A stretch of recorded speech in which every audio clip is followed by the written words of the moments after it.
मैं तुम्हें जंगल की भाषा सिखा सकता हूं, पेड़ ने फिसफिसाते हुए कहा। इस उपहार के साथ तुम वायु की सुस्वरता, पक्षियों के गाने और हवा में हलचलाहट में छुपी रहस्यों को समझ सकोगे। जैक को अपनी कानों पर विश्वास नहीं था। यह अद्भुत लग रहा है। मैं कैसे सीख सकता हूं? संरक्षक पेड़ ने हल्की ध्वनि में कहा। अपनी आंखें बंद करो, जैक, और अपने दिल से सुनो। जैक ने पेड़ के निर्देशों का पालन किया। जंगल की ध्वनियों को उसके मन में एक लघु तरंग जैसे सुनने दिया।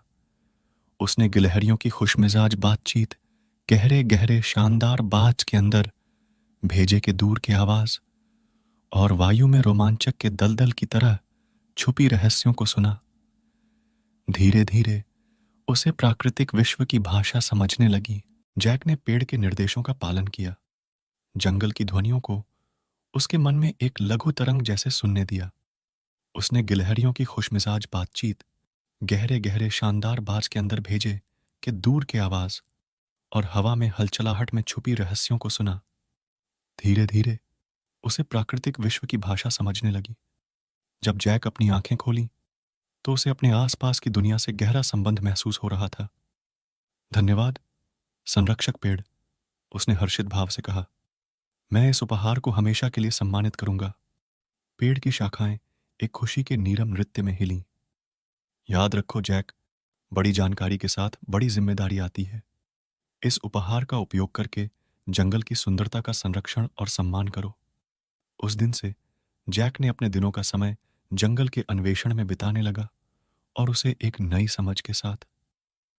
उसने पुराने पेड़ों की कहानियों को सुना, चालाक जंगली प्राणियों के साथ खेला और प्राकृतिक दुनिया की बुद्धिमत्ता सीखी। और जब भी उसे संदेह होता तो वह संरक्षक पेड़ के पास जाता, जो उसे हवा में एक सुस्वर बदले में मार्गदर्शन देता। जैक बड़े होते हुए वन के संरक्षक के रूप में मशहूर हो गए, अपनी ज्ञान और प्रकृति से प्रेम को दूसरों के साथ साझा करते हुए।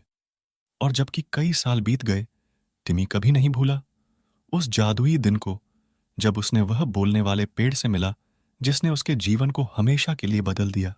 और इसी तरह जैक और संरक्षक पेड़ की कहानी का अपार सम्मान पीड़ित हुआ, जो पीढ़ी पीढ़ी में फैलाया गया, सभी को याद दिलाता है कि कभी कभी सबसे बड़े साहस एक साधारण नमस्कार और खुले दिल से शुरू होते हैं।